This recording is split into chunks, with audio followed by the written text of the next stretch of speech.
The garden had never been meant to cause trouble. It had started as a weekend hobby, a quiet escape from the predictable rhythm of suburban living. Over time, it grew into something more, an award-winning masterpiece of color, symmetry, and carefully nurtured life. Rows of heirloom tomatoes lined one side, their vines arched like proud guardians over the soil. A path of native wildflowers wound through the center, buzzing with bees that had become loyal, harmless companions. Even the neighbors, most of them at least, enjoyed seeing the garden bloom each season. It gave the cul-de-sac character, something the otherwise cookie-cutter neighborhood sorely lacked. But not everyone appreciated individuality. And in neighborhoods controlled by a homeowners association, individuality was often treated like a contagious disease. The first letter came shortly after the garden had been featured in a local magazine. It arrived folded neatly inside a white envelope bearing the HOA's emblem, a gold-pressed insignia that always seemed to hover between pretentious and unnecessary. The tone was sterile, almost bored, as if the board had better things to do but still felt obligated to flex its authority.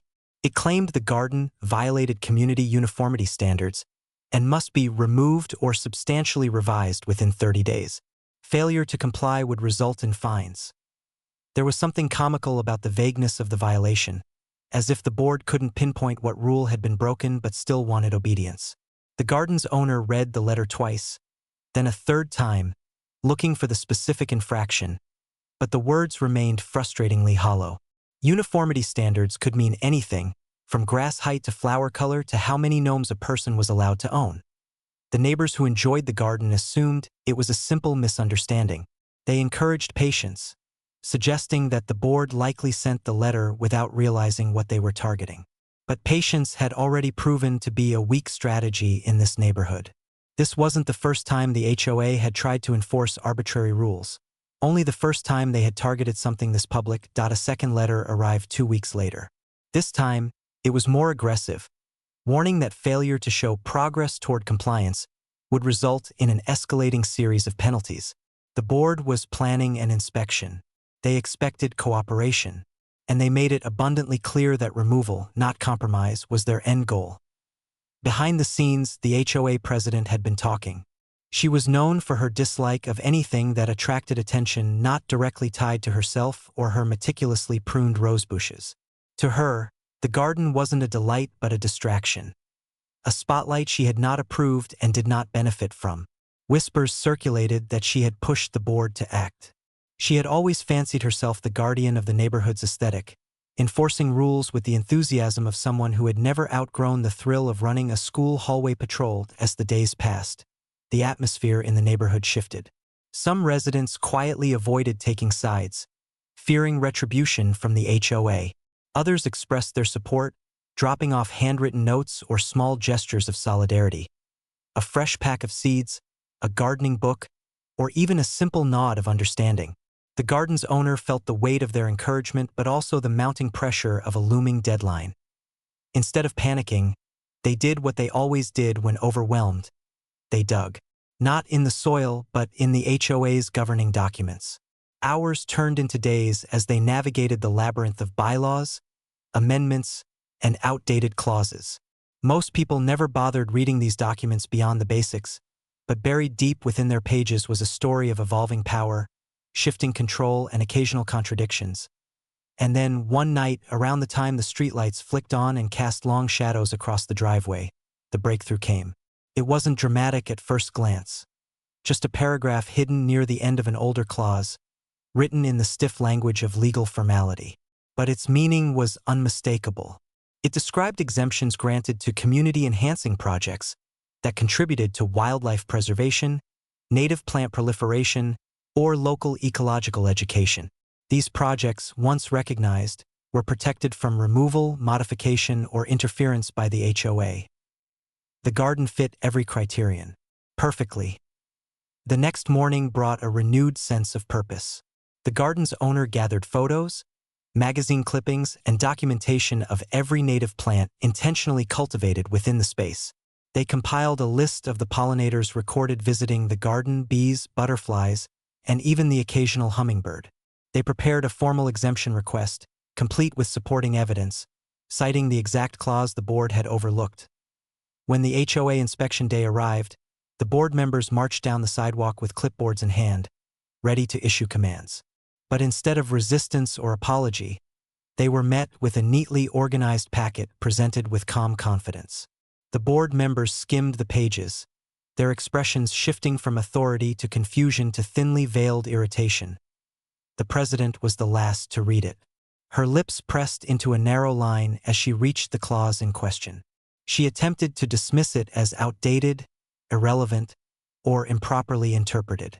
Yet even she couldn't deny that the language was clear, and the evidence supporting the garden's classification as a protected ecological project was overwhelming. The board left without issuing any fines. But their silence didn't feel like victory, it felt like retreat. And retreats often preceded larger battles. In the days that followed, subtle signs appeared that the board was regrouping. New agenda notices were posted regarding community standards restructuring.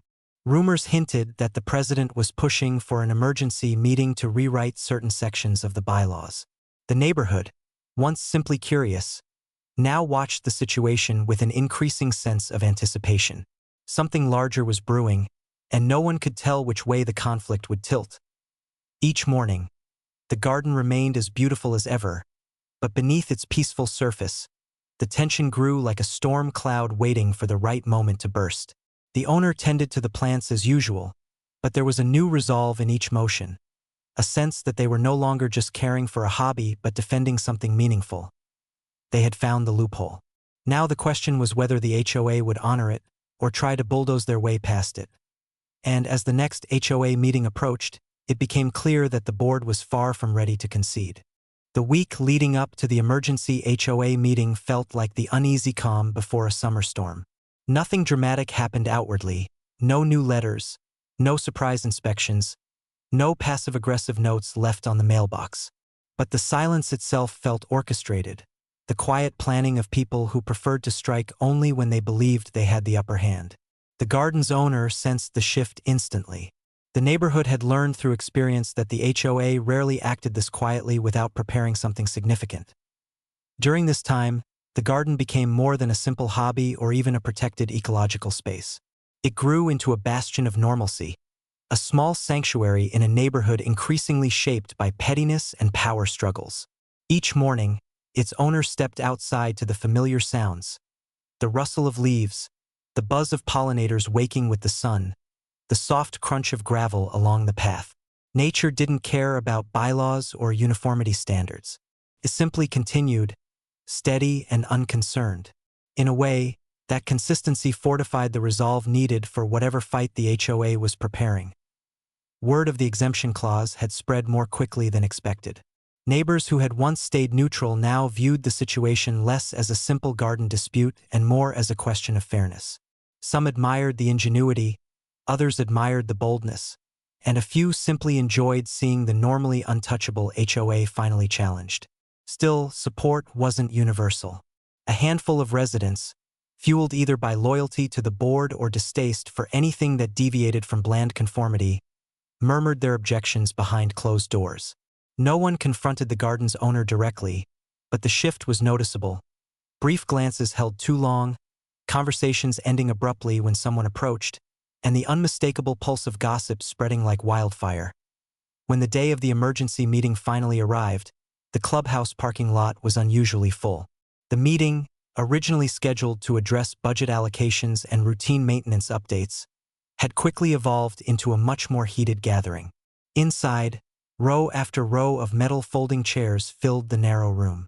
Residents gathered with crossed arms, notebooks, coffee cups, and the weary expressions of people who anticipated chaos but came anyway, almost out of morbid curiosity. The HOA board sat at the front behind a long plastic table draped with an unnecessarily formal navy cloth. The president sat in the center, shoulders stiff, hands folded. A thin smile stretched across her face like a mask stretched too tight. It was the expression of someone convinced she was already victorious. Even before the meeting had begun, when she finally called the meeting to order, her voice carried the false sweetness of someone who had spent all morning rehearsing both her tone and her grievances. She began with routine announcements, dragging them out deliberately, as though savoring the suspense she believed she held over the room. Only after several long minutes did she shift to what everyone had actually come to hear. With a dramatic sigh, she introduced a proposal, a complete overhaul of the community landscaping and uniformity guidelines. According to her, the existing rules were insufficiently defined and had allowed certain projects to exploit outdated clauses in ways not aligned with the community vision. She never said the word garden, but everyone in the room knew exactly what she meant. The proposal included strict height limits for all vegetation, specific lists of approved plant types, mandatory color palettes for outdoor designs, and, with little attempt to hide the intent, a prohibition on ecological projects not pre-approved by the board. The new rules were clearly designed not just to control future landscapes but to retroactively eliminate the very exemption protecting the garden. Murmurs rippled through the room. Some residents nodded in agreement, though their expressions suggested more confusion than conviction. Others frowned openly, recognizing the blatant targeting. The owner of the garden sat near the back, watching the spectacle unfold with a calm born not from complacency but from preparation. Because preparation had been the key from the beginning, over the past week, after discovering the exemption clause, they hadn't simply celebrated their find.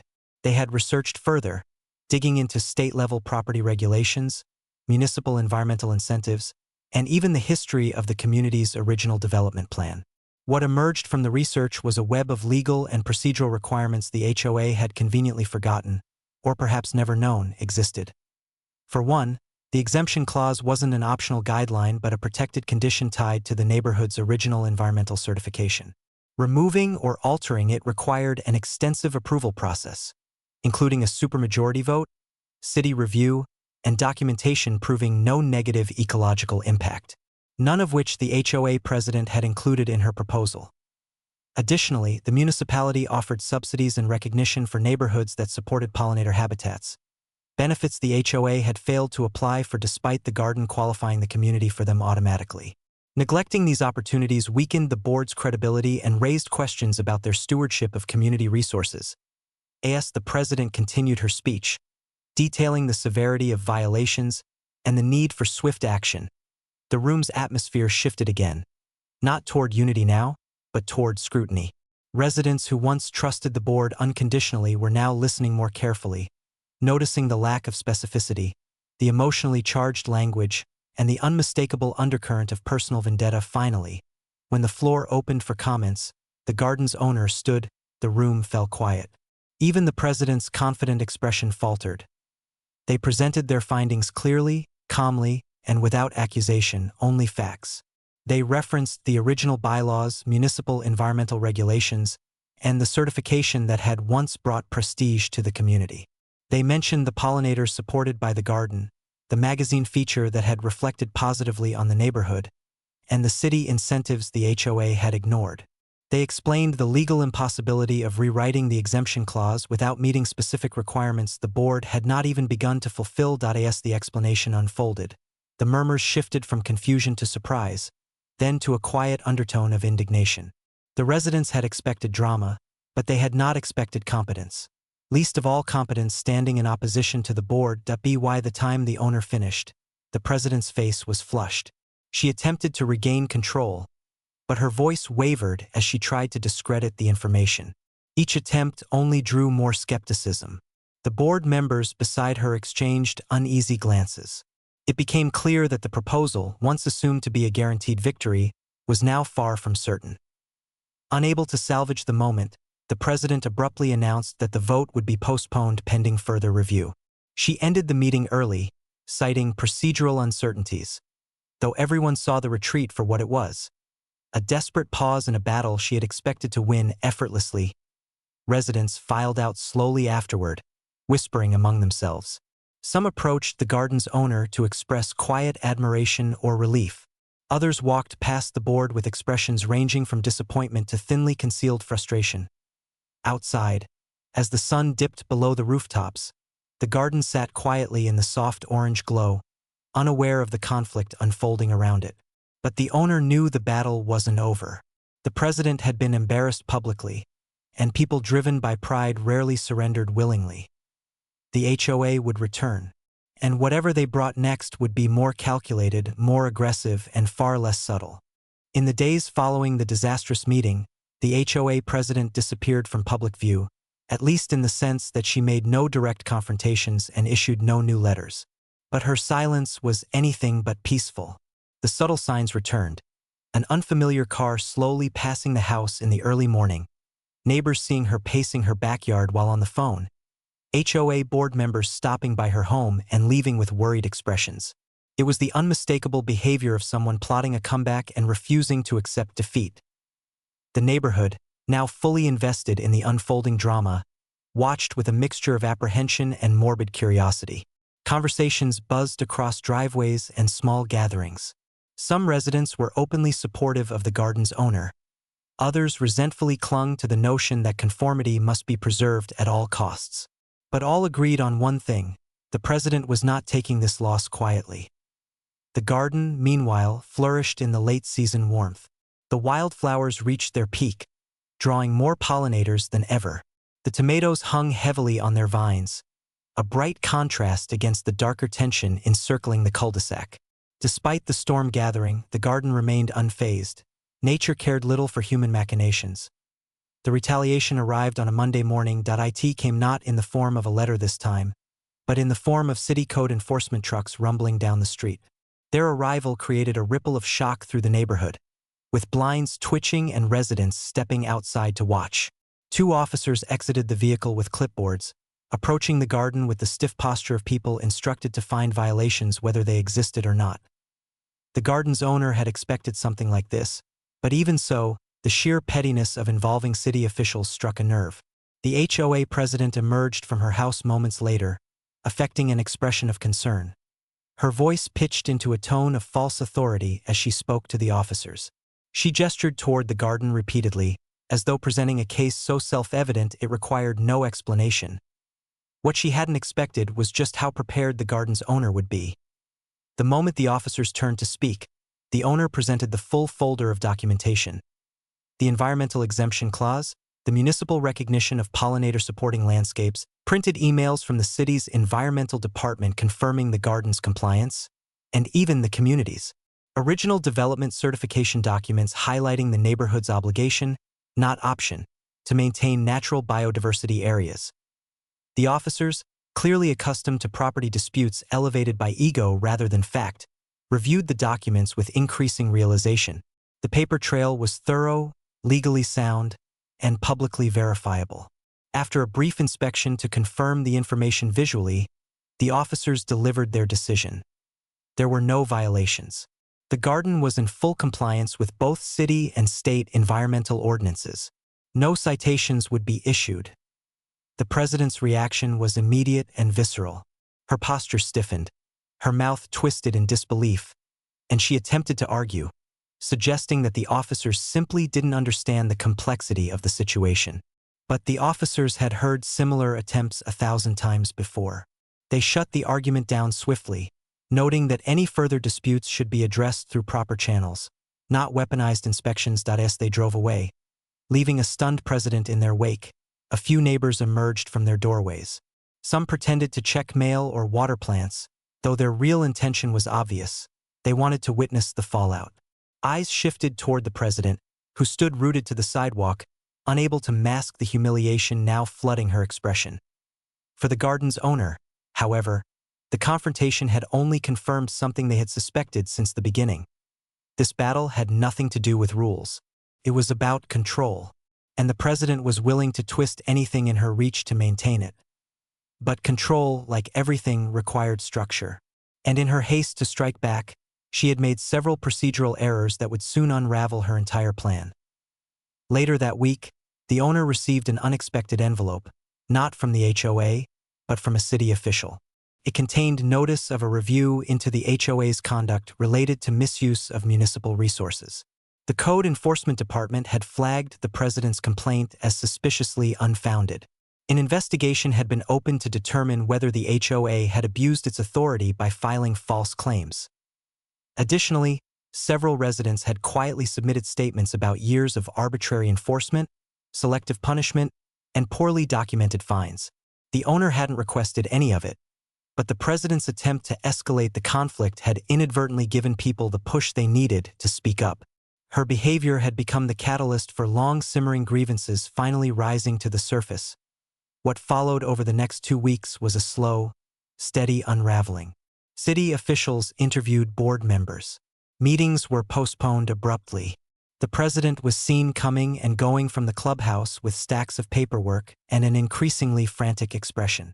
Rumors circulated that the HOA's financial records were being audited, that years of unreported fees and improper expenditures were coming to light, that her influence over the board had begun to fracture. The garden's owner kept a respectful distance from the chaos, tending the garden, maintaining a calm presence, and watching from afar as the legal minefield they had uncovered began to do exactly what it was meant to do: hold the board accountable to rules they had believed applied only to others. By the end of the month, the consequences arrived in the most official manner possible. A community-wide notice was sent out announcing that the HOA president had been removed from her position effective immediately, pending further legal review. The board would undergo mandatory restructuring, financial oversight, and compliance training. Several of the more passive board members resigned voluntarily, eager to distance themselves from the imploding administration. A temporary committee, formed largely by longtime reasonable residents, stepped in to stabilize the community until a new election could be held. There was no triumphant confrontation, no dramatic shouting match, no public meltdown. Just a quiet, definitive removal of a person who had mistaken authority for invincibility. And in many ways, that silence was more satisfying than any outburst could have been. Life in the neighborhood slowly began to shift back toward normalcy. New discussions emerged about balancing community standards with individuality, protecting local wildlife, and encouraging projects that enhanced, not homogenized, the neighborhood. The garden was no longer the center of controversy, but a symbol of resilience and the importance of knowing one's rights. By the time the season changed, the garden continued to flourish, still vibrant, still award-winning, still proudly standing in the very spot someone had once tried to erase. The path remained lined with wildflowers. The tomatoes continued to ripen on sturdy vines. Bees and butterflies returned in gentle waves, unaware of the political drama their favorite habitat had survived, and sometimes, when passing neighbors paused to admire the garden, they would smile. Not just because it was beautiful, but because it represented something rare in HOA-governed neighborhoods. A victory not just for one homeowner, but for fairness itself.